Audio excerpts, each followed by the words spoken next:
Hello बच्चों, एक बार फिर से आपका स्वागत है आपके अपने YouTube चैनल मैथ्स विद आकाश में।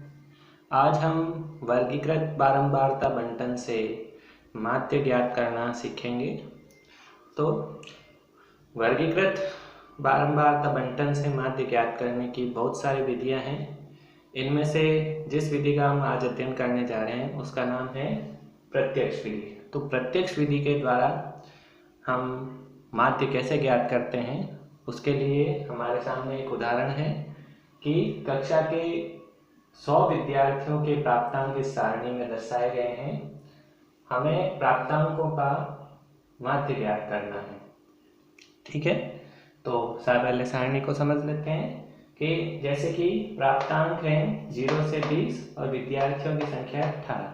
इसका अर्थ ये है कि 18 विद्यार्थी ऐसे हैं जिनके प्राप्तांक 0 से 20 तक आए, यानी उनके अंक 0 से 20 तक आए। 100 नंबर का पेपर था तो 18 बच्चे ऐसे थे जिनके नंबर 0 से 20 तक आए हैं। उसके बाद 33 विद्यार्थी ऐसे हैं जिनके अंक 20 से 40 के मध्य आए हैं। उसी प्रकार 26 विद्यार्थियों के नंबर 40 से 60 के बीच में आए हैं। 10 विद्यार्थियों के नंबर 60 से 80 के बीच में आए हैं और 3 विद्यार्थी ऐसे थे जिनके अंक 80 से 100 के मध्य आए थे। तो इस सारणी के द्वारा हमें माध्य ज्ञात करना है। तो यह सारणी कैसी है? यह वर्गीकृत बारंबारता बंटन की सारणी है, क्योंकि इसके अंदर जो प्राप्तांक है वो वर्ग अंतराल में दिए हुए हैं। 0, 20, 20, 40, 40, 60, 60, 80। तो ये क्या है? वर्ग अंतराल है। तो जब भी हमें वर्ग अंतराल के रूप में सारणी दी हुई हो तो हम उसे क्या कहेंगे? वर्गीकृत बारंबारता बंटन कहेंगे। और इसके द्वारा माध्य कैसे ज्ञात किया जाता है ये हम आज सीखेंगे। तो वर्गीकृत बारंबारता बंटन से माध्य ज्ञात करने की जो प्रत्यक्ष विधि है उसका फॉर्मूला है। तो वो फॉर्मूला क्या है? फॉर्मूला है माध्य x बार बराबर सिग्मा fi xi बटा सिग्मा fi। तो यह माध्य ज्ञात करने का सूत्र है। तो इस सूत्र की सहायता से हम इस प्रश्न में माध्य ज्ञात करेंगे। तो क्योंकि हमारे पास वर्गीकृत बारंबारता बंटन दे रखा है इसलिए हमें एक सारणी बनानी पड़ेगी। तो देखते हैं सारणी में क्या क्या आएगा। तो सारणी में सर्वप्रथम आएगा प्राप्तांक, अर्थात बच्चों के प्राप्तांक कितने आए हैं। उसके पश्चात आएगा विद्यार्थियों की संख्या, विद्यार्थियों की संख्या।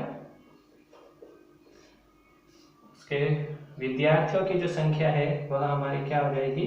बारंबारता, यानी कि fi हो जाएगी। उसके बाद आएगा xi और उसके बाद आ जाएगा fi और xi का गुणा। तो देखिए सारणी में क्या क्या चीजें आएगी उसका पता हमें सूत्र से ही चलेगा। सूत्र में देखिए fi की आवश्यकता है, तो ये जो दूसरी लाइन है ये fi की ही होती है, तो यहाँ से हमें fi प्राप्त हो जाएगा। और फिर हमें चाहिए xi। इस सारणी में कहीं पर xi नहीं दिया हुआ है तो xi हमें अलग से ज्ञात करना पड़ेगा, इसलिए उसकी एक अलग से कॉलम बन जाएगा।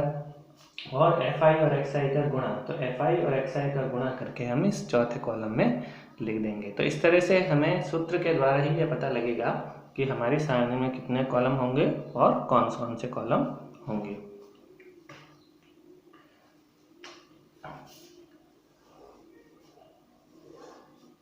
इस तरीके से सारणी बना देंगे हम।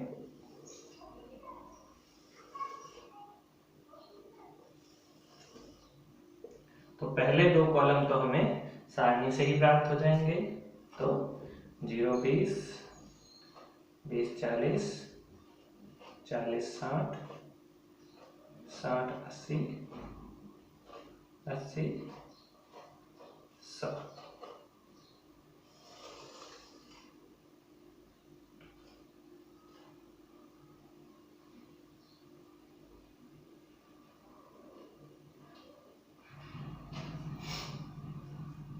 तो देखिए fi कितना है हमारे पास? 18।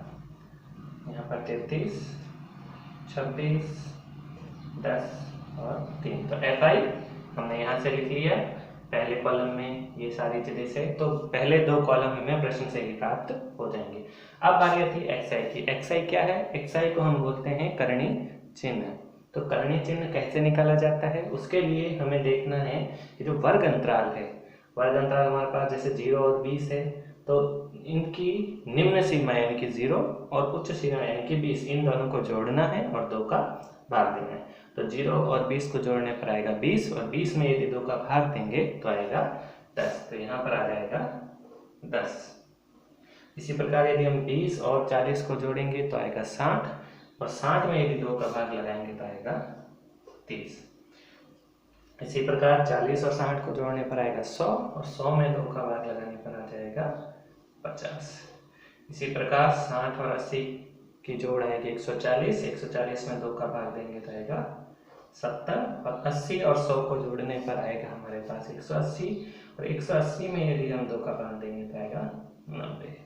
तो देखिए यहाँ पर भी इनके अंदर गैप कितना है, जितना इनके अंदर गैप है, यानी कि 0 और 20 में 20 का गैप है, 20 40 में भी 20 का गैप है। तो यहाँ पे वर्ग अंतराल यहाँ पर कितना है? 20। तो यहाँ पर भी जो अंतर आएगा इनके अंदर वो 20 का ही आएगा। इसलिए आप 2 निकालने के बाद में बाकी उस हिसाब से यानी 20-20 के गैप से स्वयं ही लिख सकते हैं, क्योंकि वो ही यहाँ पर आएगा। अब आता है FI और XI। तो इसके लिए हम FI और XI को गुणा कर देंगे। तो 18 को 10 से गुणा करने पर आ जाएगा 180, 33 को 30 से गुणा करने पर आ जाएगा 990, 26 और 50 को गुणा करने पर आ जाएगा हमारे पास 1300, 70 और 10 को गुणा करने पर आ जाएगा 700, और 90 और 3 को गुणा करने पर आ जाएगा 270। अब देखिए हमें हल ज्ञात करने के लिए सिग्मा FI XI चाहिए और सिग्मा FI चाहिए। तो सिग्मा FI का क्या मतलब होता है? सिग्मा FI का मतलब होता है कि जो भी FI हमें दे रखा है उन सबकी हमें जोड़ करनी है। सिग्मा का मतलब होता है योगफल। तो हमें सिग्मा FI निकालने के लिए क्या करना पड़ेगा? FI का योगफल करना पड़ेगा। तो FI ये है, तो इस कॉलम का हमें पूरा का पूरा जोड़ करना पड़ेगा। तो सिग्मा FI बराबर आ जाएगा हमारे पास, इन सब की जोड़ कितनी है? 100। प्रश्न में भी दे रखा था कि 100 विद्यार्थी हैं, यदि आप इन्हें जोड़ेंगे तो अभी 100 ही आएगा। अब इसी प्रकार सिग्मा FI XI का क्या मतलब हुआ कि FI और XI की जोड़।